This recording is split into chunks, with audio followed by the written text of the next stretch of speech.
aprendí. Que el Señor les bendiga, hermanos. En el nombre de nuestro Señor Jesucristo damos comienzo a nuestro programa. Vamos a escuchar una alabanza y luego vamos a compartir una porción de la Escritura. Crecerá en mi interior si descanso solo en Él, porque solamente en Cristo comunión tendré con Dios.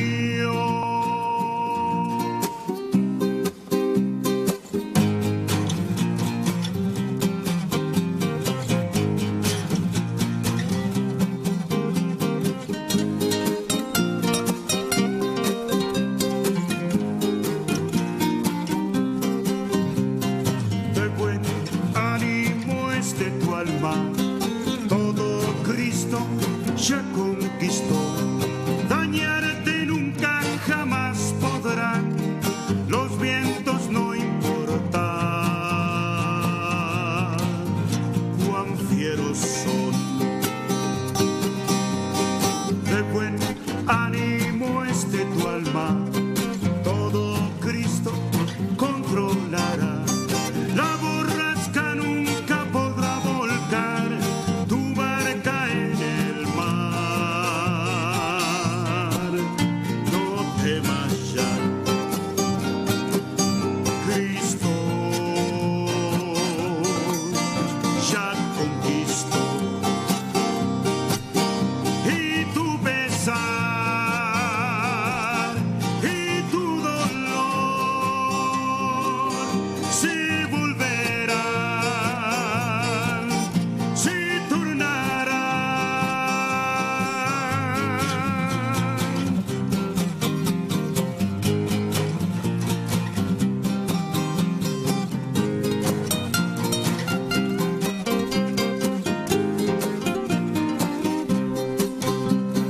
Da fervor a tu espíritu, lograrás la meta alcanzar.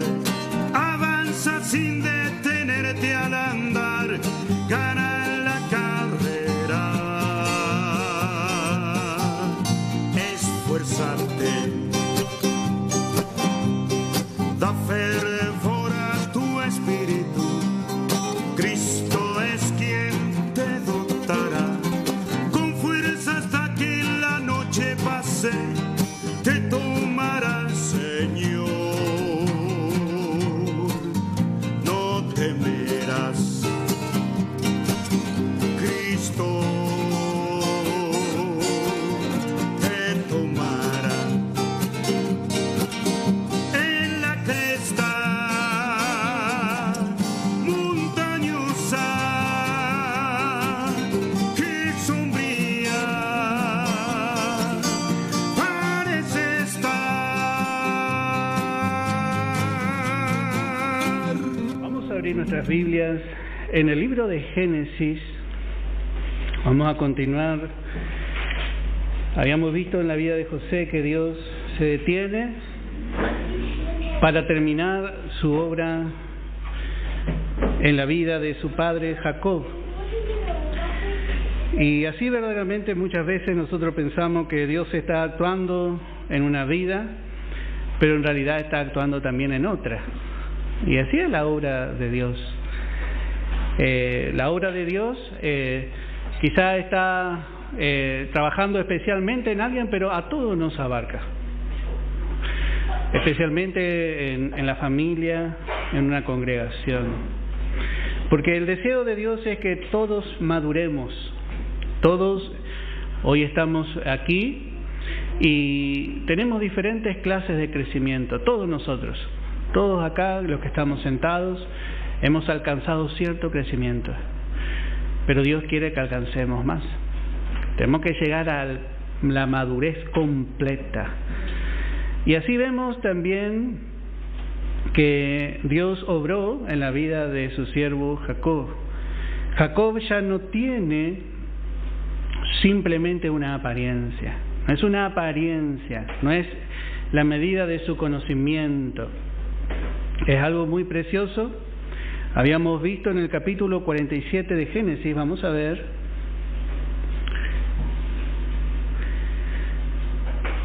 Vemos que le dice: ¿cuántos son los días de los años de tu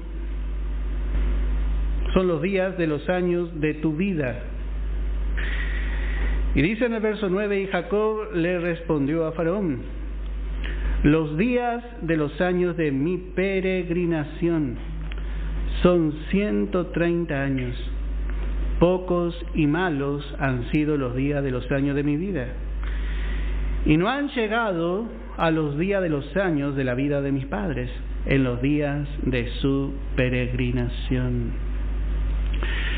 Bueno, verdaderamente llamaba la atención, habíamos visto esto, el anciano Jacob a este poderoso faraón.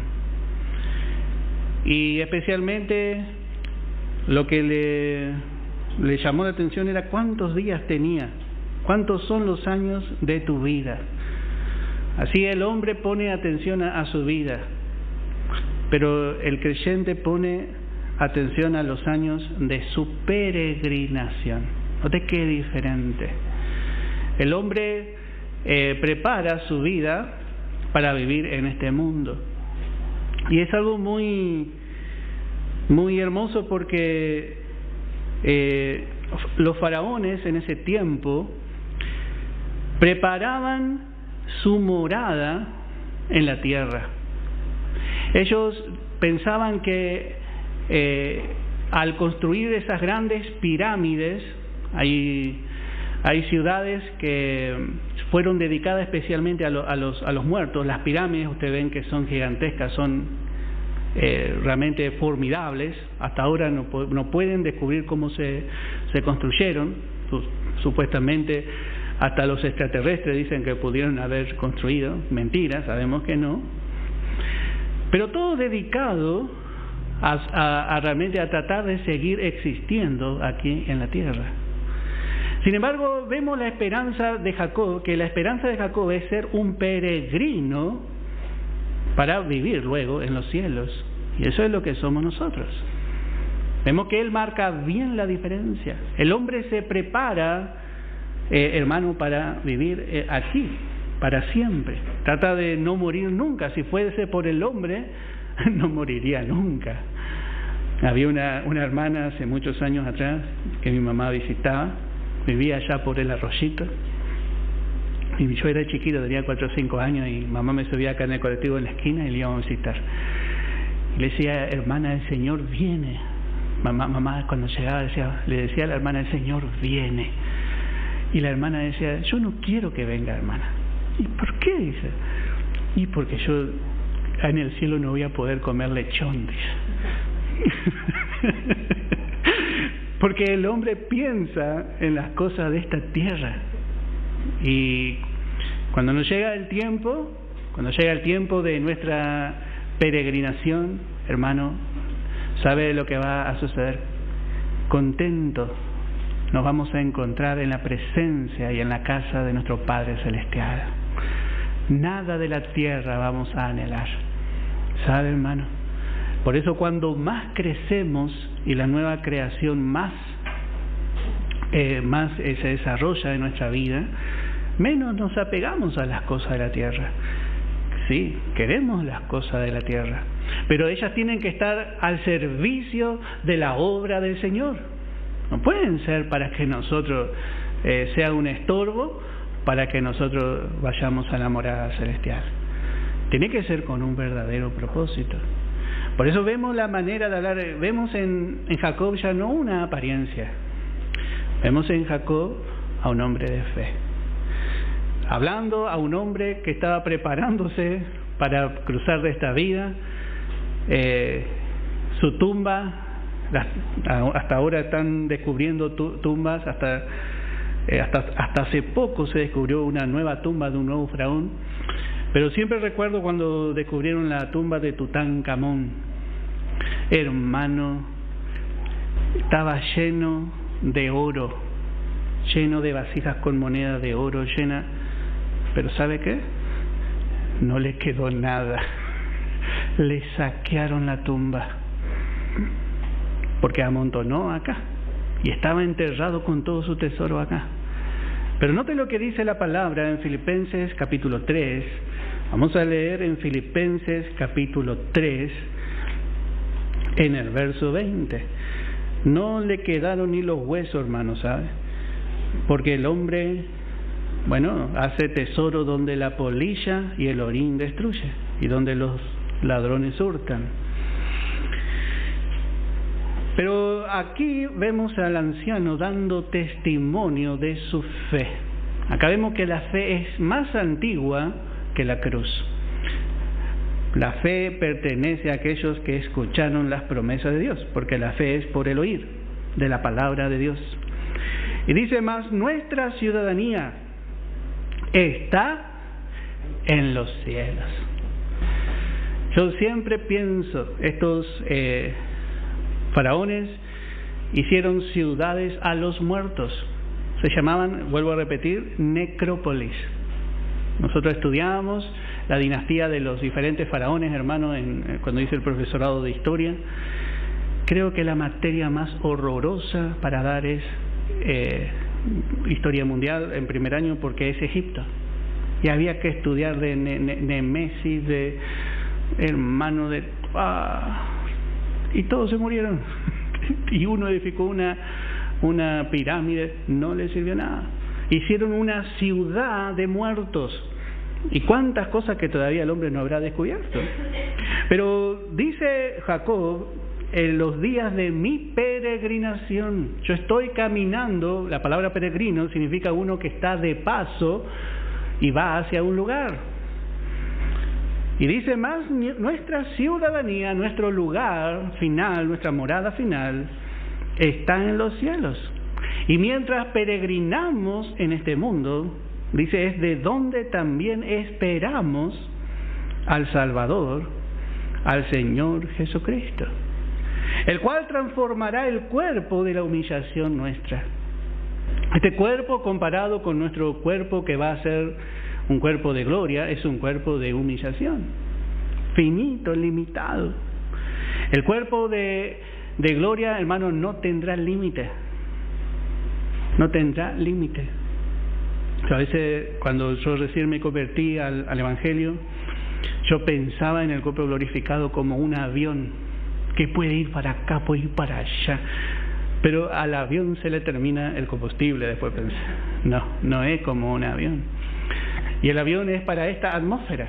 Bueno, como un cohete espacial. No, es limitado. Nuestro cuerpo de gloria va a ser ilimitado, porque va a ser celestial, el cual transformará el cuerpo de la humillación nuestra para que sea semejante al cuerpo de la gloria suya. Imagínese que el Señor, cuando resucitó, en un momento dijo, yo voy a mi Padre.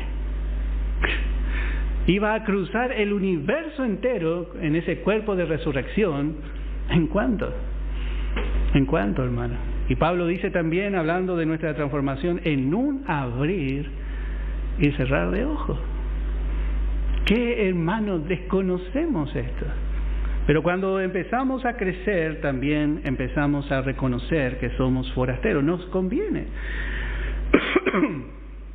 El Señor cambiará, transformará este cuerpo de carne en un cuerpo de gloria, para que sea semejante, dice, al cuerpo de la gloria suya.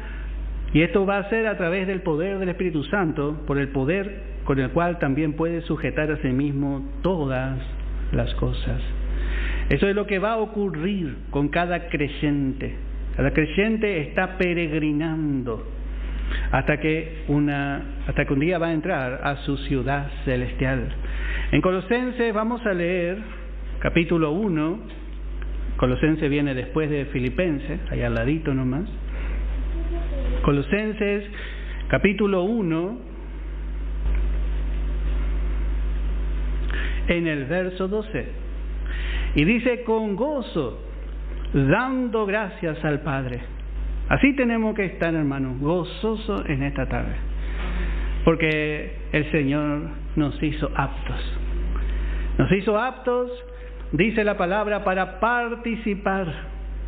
¿Sabe lo que es participar? Para obtener nuestra parte, nuestra pequeña parte o nuestra gran parte de la herencia de los santos en luz. Y yo vuelvo a decir, hermano, en el cielo no vamos a estar en este cuerpo de carne. En el cielo vamos a estar en nuestro cuerpo glorificado. Jesús le dijo, la sangre y la carne no pueden heredar el reino de los cielos, porque lo corruptible, esto, no puede entrar en lo incorruptible, no puede heredar lo incorruptible. Algunos hermanos piensan, dice un hermano a veces nos visita, hermano, yo soñé y el Señor me mostró la nueva Jerusalén y yo estaba nadando, dice, en el mar de cristal. No va a poder. Porque esas son descripciones espirituales. Esa ciudad es una ciudad espiritual. No es como usted va acá, fuimos al mar, en Miramar, y nos tiramos en el agua. Y algunos nos hundíamos y otros nadaban. ¿Vio? No, eso es algo espiritual. El mar. Por eso, hermano, encontramos, dice, que Él nos hizo aptos. ¿Cómo nos hizo aptos? Cuando dice nos hizo aptos para participar de la herencia, es a través de nuestro cuerpo de gloria, a través del nuevo cuerpo que nosotros estamos esperando. Dice en Romanos capítulo 8, vamos a ver otro verso ahí tan hermoso que también nos va a mostrar un poco más. Y dice en el verso 22, capítulo 8, en el verso 22 de Romanos, porque sabemos que toda la creación gime a una, y a una está con dolores de parto hasta ahora. Y no solo ella, ahora está hablando de nosotros, sino que también nosotros mismos, que tenemos las primicias del Espíritu, nosotros también gemimos dentro de nosotros mismos, esperando la adopción, la redención de nuestro cuerpo. Cuando el creyente crece, hermano, empieza a gemir dentro, en su interior, porque anhela su cuerpo glorificado. Pero acá empezó la serie de Game of Thrones, de Walking Dead, el Chavo del 8. Bueno, ya no anhela las cosas de la tierra, anhela su cuerpo glorificado, porque la nueva creación creció, tomó tanta fuerza y gime. ¿Sabe cómo gime? Como el ciervo clama por las corrientes de las aguas. Empieza a gemir de una forma que empieza a desear estar con el Señor. Pero algunos dicen, bueno, yo quiero ir con el Señor ya porque tengo mucha lucha, porque tengo mucha prueba. No es esa la razón. Acá vemos madurez. Cuando el creyente crece y llega a la madurez, la nueva creación quiere ir con el Señor.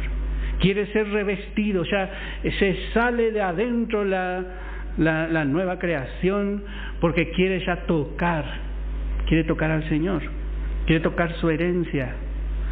Y dice en el verso 24, porque en esperanza fuimos salvos.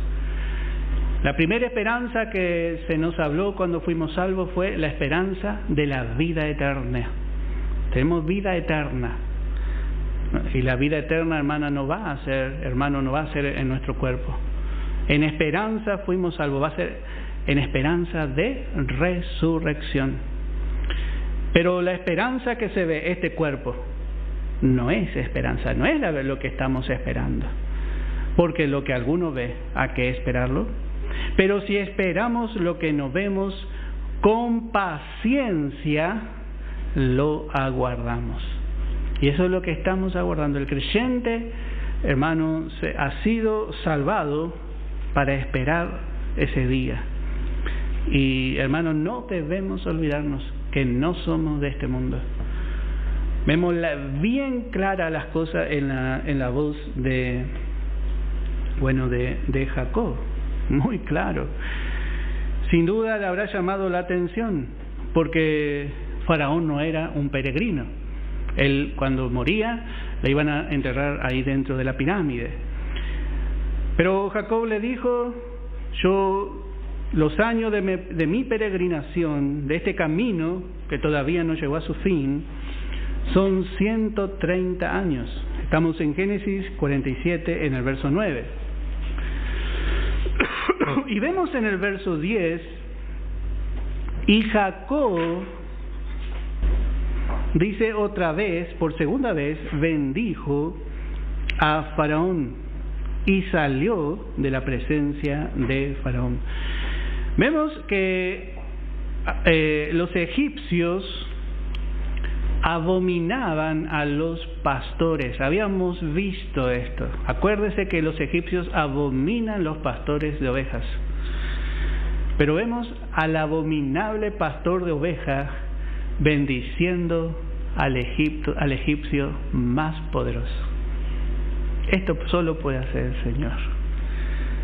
Si el mundo va a recibir bendición, es solamente a través de nosotros, hermano. ¿Sabe? En su lugar, en su trabajo, en su familia, en la escuela, aun cuando el creyente sea de poco hablar o cuando a veces está descuidado, pero abre la palabra y por ahí se acuerda y habla del Señor, pero va a salir bendición. Imagínese en la condición de Jacob. Jacob no ha bendecido, solamente ha conocido la bendición de Dios, ha sido bendecido por Dios, pero todavía él no ha bendecido. Habíamos visto, si yo pudiera titular estos últimos capítulos, sería Jacob siendo un canal de bendición. Llegó el tiempo de bendecir. Solo los hermanos maduros bendicen. Todos conocen, hermano, la bendición. Todos conocemos la bendición. Pero ¿cuánto bendecimos? ¿Cuánto? Tenemos que tener una medida llena en nuestra vida y vamos a poder bendecir. En Números capítulo 6 vamos a leer en el verso 23. Números capítulo 6 en el verso 23. Bendecimos de la medida de bendición que el Señor nos ha dado. Así es la manera de Dios. Y en este caso vemos la bendición sacerdotal. Vemos a Moisés enseñándole a Aarón y a sus hijos a bendecir. Acuérdense que para llegar a ser sacerdote tenía que tener más de 30 años. Había algunos requisitos para ocupar ciertos lugares especiales en las filas del pueblo de Dios. Si quería ser soldado, tenía que tener al menos 20 años.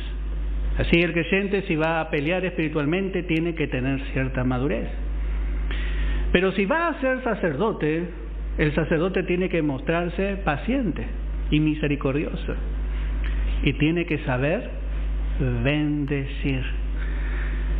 Hermano, esto es muy importante. Usted va a aprender esto en el camino del Señor.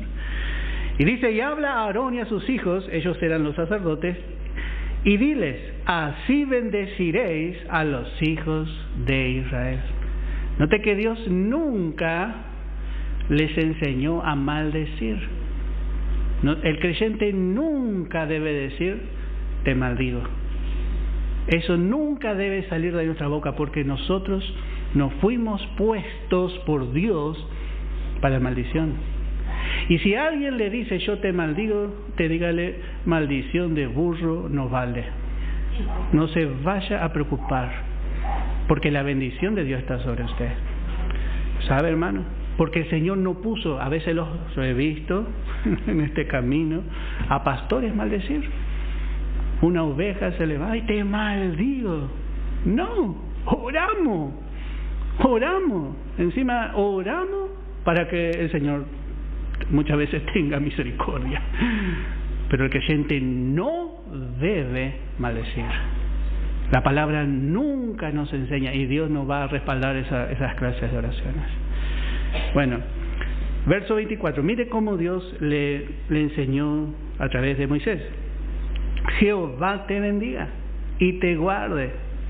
Jehová haga resplandecer su rostro sobre ti y tenga de ti misericordia.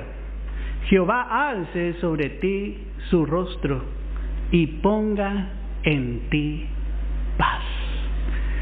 Y pondrán mi nombre sobre los hijos de Israel, y yo los bendeciré. Bueno, Dios le da al hombre la posibilidad de impartir su bendición. Note que esta bendición tenía que ser pronunciada por Aarón.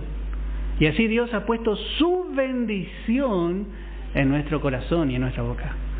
Nosotros podemos ser un canal de bendición, así como vamos a ver que Jacob está bendiciendo nada más ni nada menos que un hombre que no necesitaba nada.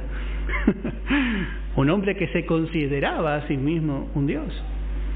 Él iba a la noche a tomar un trago con otros dioses, según él. Y dice, yo no conozco a Jehová. Así le dijo a Moisés. Yo no conozco a Jehová. Pero sin embargo vemos que este hombre se deja bendecir porque ve en la vida de Jacob suficiente medida de bendición. Esto es algo raro, porque un hombre grande no va a permitir que otro le bendiga si no ve que hay suficiente medida de bendición. Así que tenemos que imaginarnos qué es lo que habrá visto en Jacob Faraón. ¿Qué es lo que habrá visto? Bueno, eso también Dios ha puesto en nosotros. Vamos a ver en 2 de Corintios capítulo 13 en el verso 14. 2 de Corintios capítulo 13 en el verso 14. Es muy hermoso, hermano, poder entender. Dice el apóstol Pablo, si pudiésemos encontrar una bendición sacerdotal en el Nuevo Testamento, sería este verso. Y justamente la segunda carta a los Corintios nos muestra el sacerdocio del nuevo pacto. O sea, de la dispensación de la gracia a través de la enseñanza de la gracia para la iglesia. Y acá vemos al sacerdote ungido por Dios, no el sumo sacerdote, sino el sacerdote, a Pablo, el primer sacerdote ordenado por Dios, el apóstol Pablo, para esta dispensación y para la iglesia. Y vemos cómo él termina esta carta sacerdotal y dice: la gracia del Señor Jesucristo, el amor de Dios y la comunión del Espíritu Santo sean con todos vosotros. Amén. Note qué bendición completa el apóstol Pablo está dando aquí a los corintios. Vemos que él en ningún momento se acordó de lo que le hicieron. No se acordó de lo que ellos hacían, una asamblea desordenada. Es un sumo sacerdote el cual está sobre todas las cosas, el que trae a los sacerdotes y les enseña cómo debe bendecir, y así es el Señor en nosotros. Hermanos, sin la gracia de Dios no hay verdadera bendición. Por eso aquí, para dar esta bendición, Pablo comienza diciendo: la gracia del Señor Jesucristo sea con todos vosotros. La gracia primeramente. La gracia nos enseña a bendecir. Y solamente cuando el corazón está lleno de gracia podemos llegar a ser verdaderamente bendición. Sí. Esto, yo vuelvo a decir, muchos piensan que la bendición es una casa, un auto, el dinero, una esposa, un esposo. Pero siempre que yo veo a Jacob bendiciendo a Faraón, ¿qué será que le faltaba a Faraón? Necesitaba la bendición de Dios. Hermano, donde usted vaya, acuérdese que usted está lleno de esta bendición.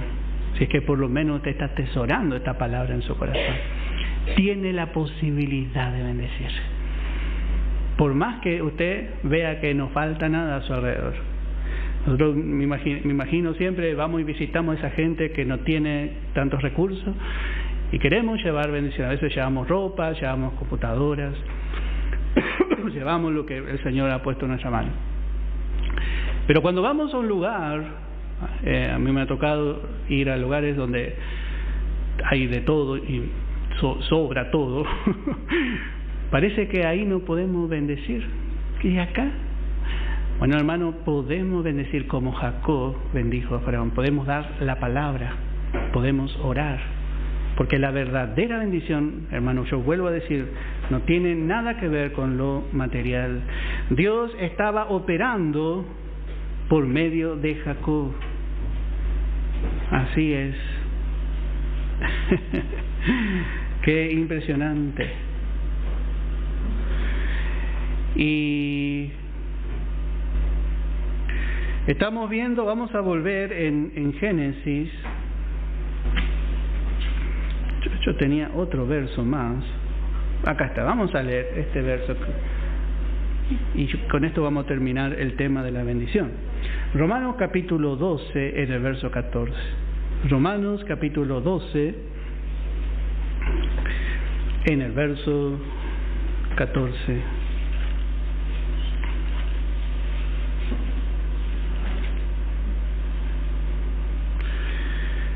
Dice: bendecid a los que os persiguen.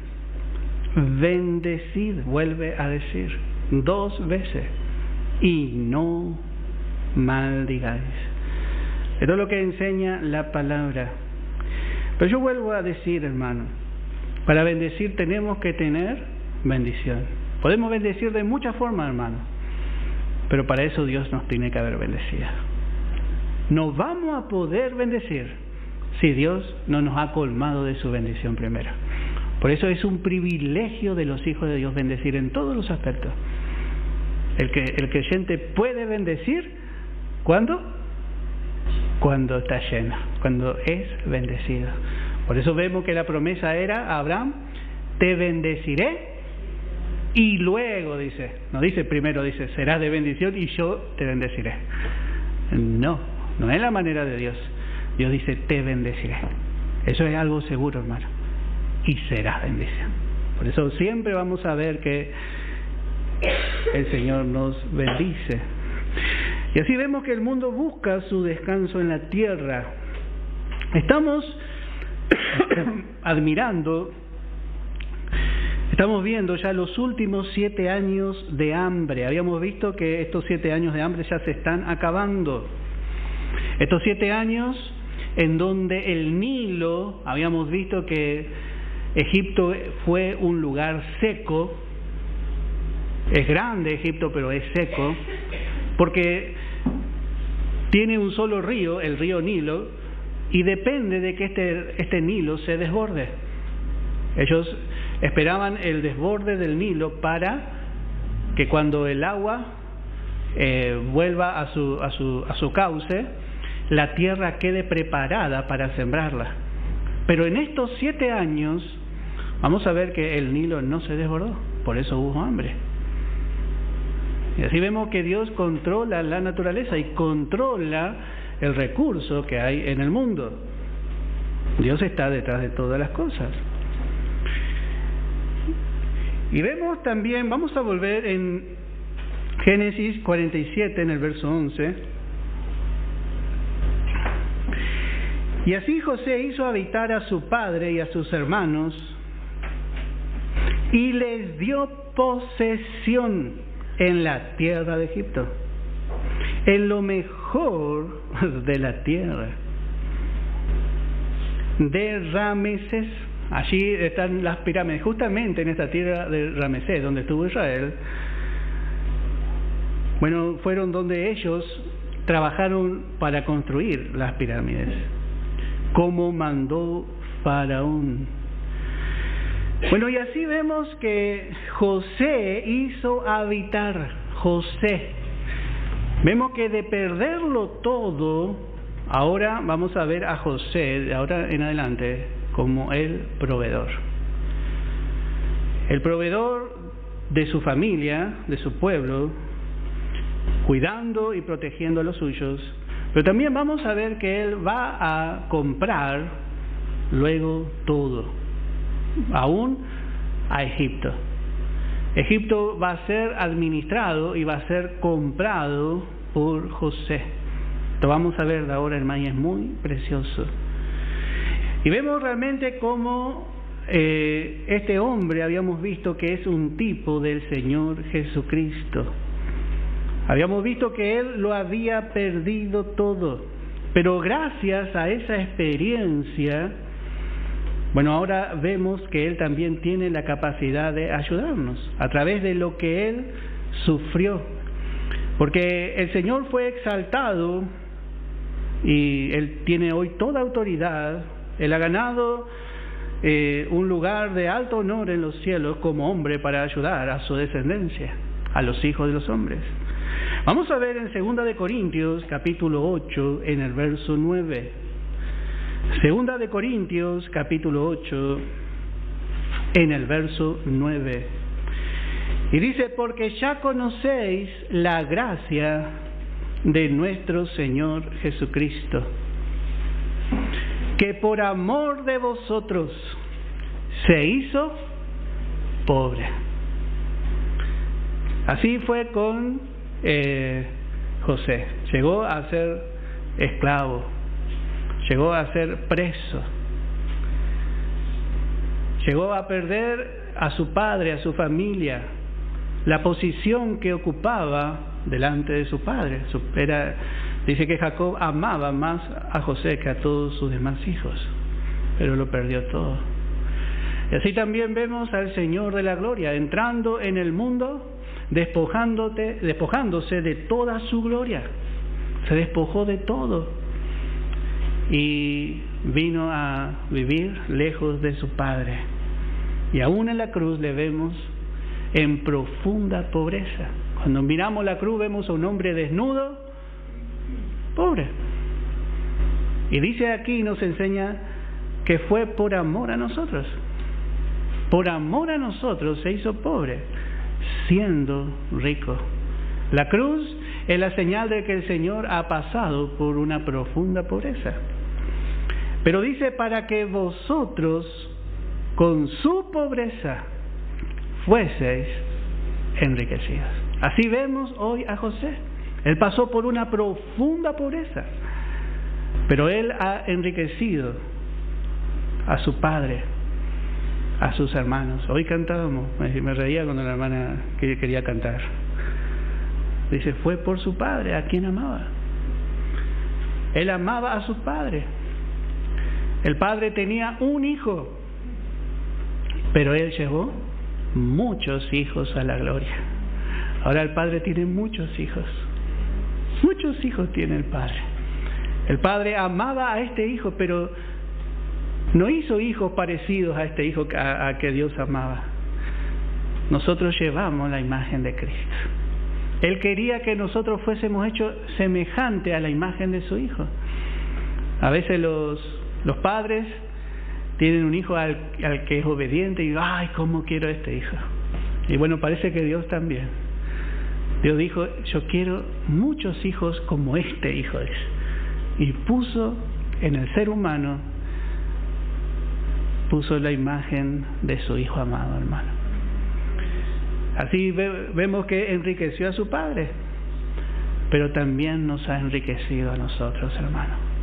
Nos enriqueció a nosotros, pero con su pobreza. Esto es algo raro porque pensaríamos que Él nos enriquecería con su poder, con su majestad, con sus bienes.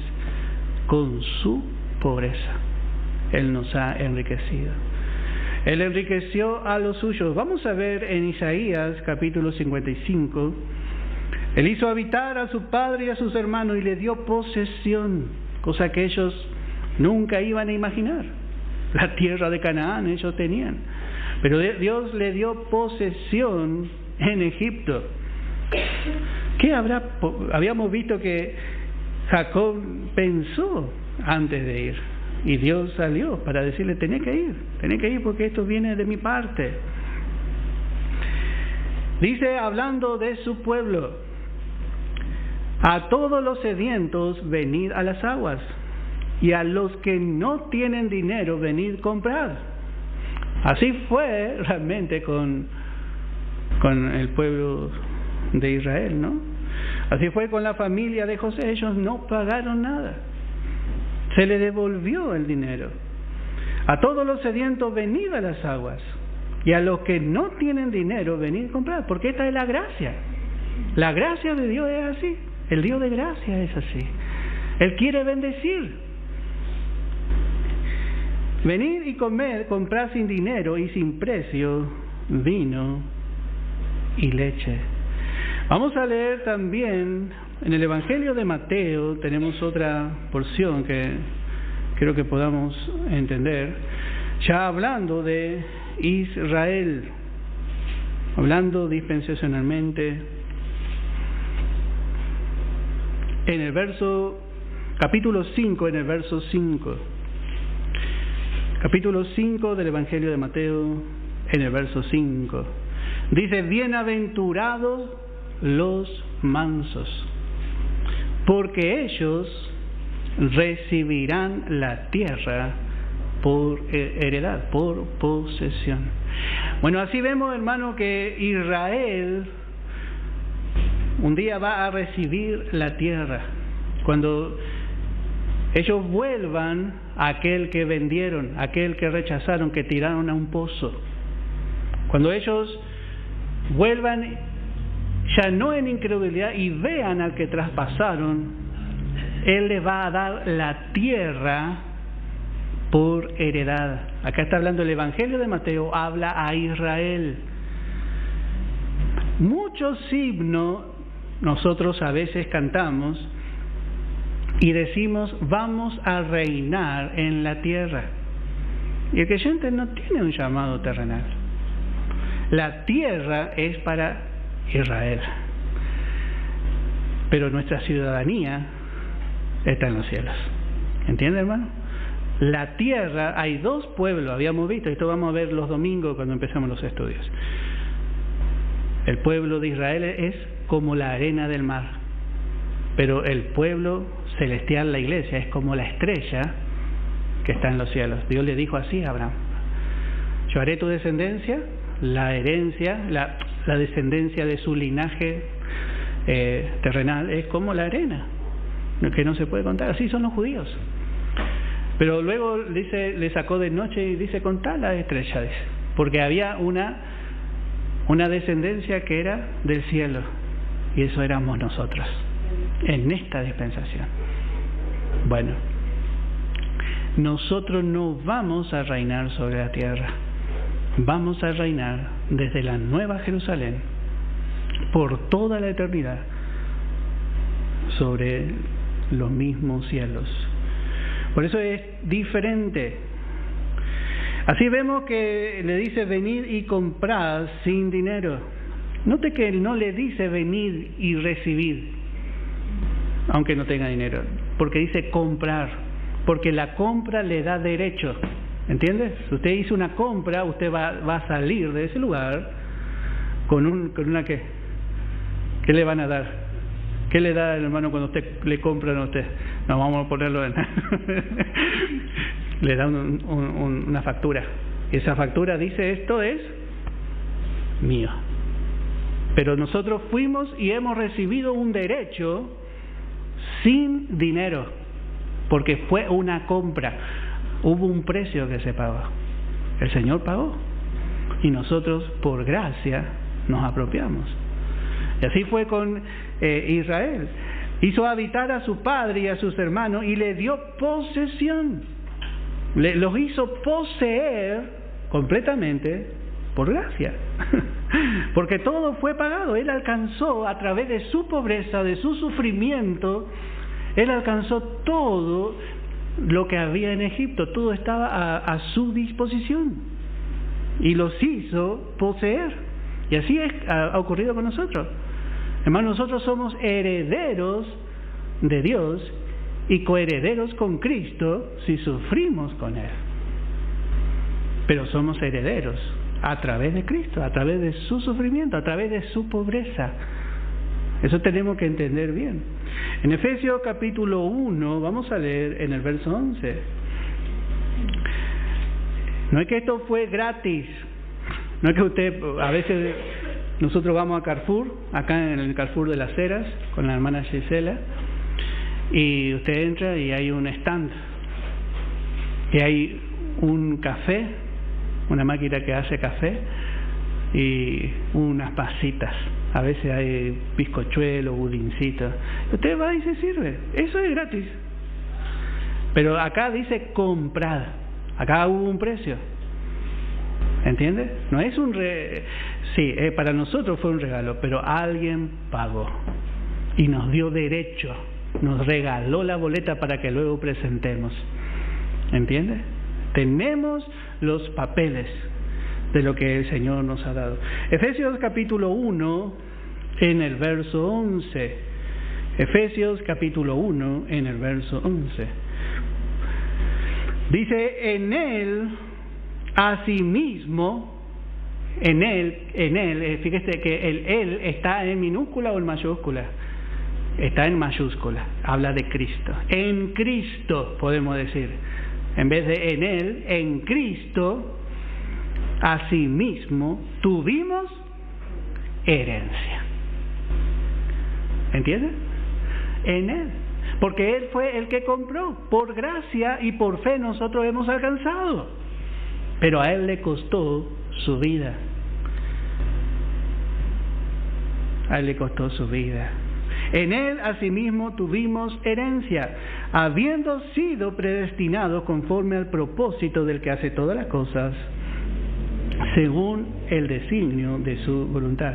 En Primera de Pedro vamos a leer capítulo 1 en el verso 18. Primera de Pedro capítulo 1 en el verso 18. Por eso dice comprar sin dinero. Ahí se está haciendo allí una transferencia totalmente lícita. Y dice el apóstol Pedro en Primera de Pedro capítulo 1 verso 18, sabiendo que fuisteis rescatados de vuestra vana manera de vivir, de la profunda quiebra y pobreza espiritual, la cual recibisteis de vuestros padres. Se pagó un precio para que seamos rescatados. Y dice, no con cosas corruptibles como oro o plata, sino con la sangre preciosa de Cristo, como de un cordero sin mancha y sin contaminación. El Señor pagó. ¿Y qué derramó? Derramó su preciosa sangre. Con la sangre preciosa, dice Pedro. Y esto es realmente lo que nosotros debemos saber, hermano. Todo lo que nosotros, nuestra herencia, nuestra posición ha cambiado. Somos hijos de Dios. El Señor nos ha bendecido. No tenemos que decir, ay, no, porque yo no merezco. Así yo escucho a los hermanos a veces orar. Por supuesto, acá no. Yo no merezco, No. ¿Qué es lo que está diciendo usted? Que el Señor no pagó. Usted merece, pero usted no pagó. Yo no pagué. Yo no merezco porque yo pagué. Yo merezco porque el Señor pagó. ¿Me entiende, hermano? Nunca vaya a pensar que usted merece porque usted es merecedor. En Él tuvimos herencia. ¿Se entiende, hermano? Qué diferente. Qué diferente poder entender esto, hermano. La gracia. Cuando es gracia es un don inmerecido. Acá no estamos hablando de merecimiento. Acá estamos hablando verdaderamente de algo mucho más profundo que esto. Encontramos verdaderamente la obra de redención, el rescate, el pago que Dios nos dio. Bueno, vamos a dejar aquí. Que el Señor bendiga en la porción de su palabra.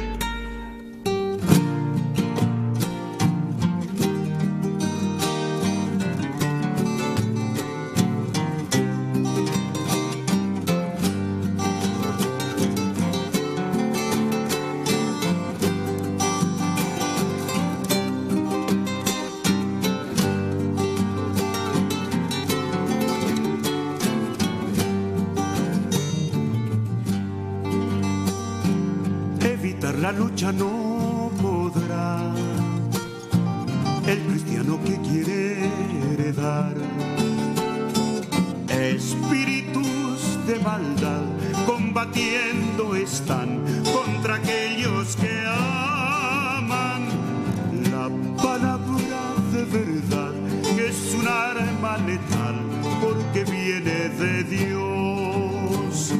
Solamente se puede ganar la pelea contra el ofensor con la armadura de Dios. Infalible es la fe, no conoce derrotas. La victoria personal, paradigma será en la nueva creación. La palabra y la oración, invictas armas de Dios, las usan santos de hoy como lo hicieron ya vencedores de ayer.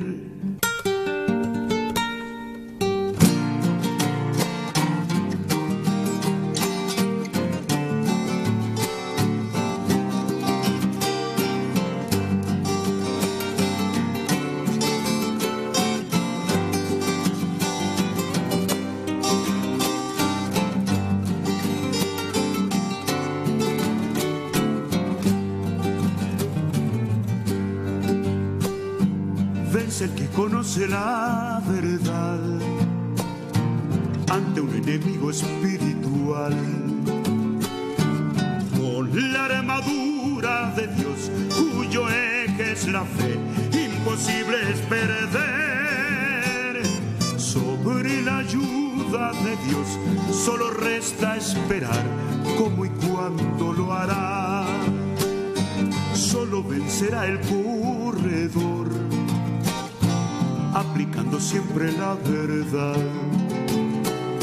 Según las armas de Dios, ejerciendo la fe, sin lidiar carnalmente, la verdad protegerá al que fuerza buscó, en Efesios 6:10.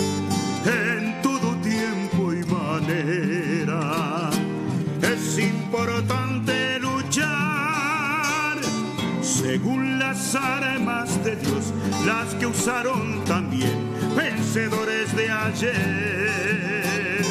Según las armas de Dios, las que usaron también vencedores de ayer.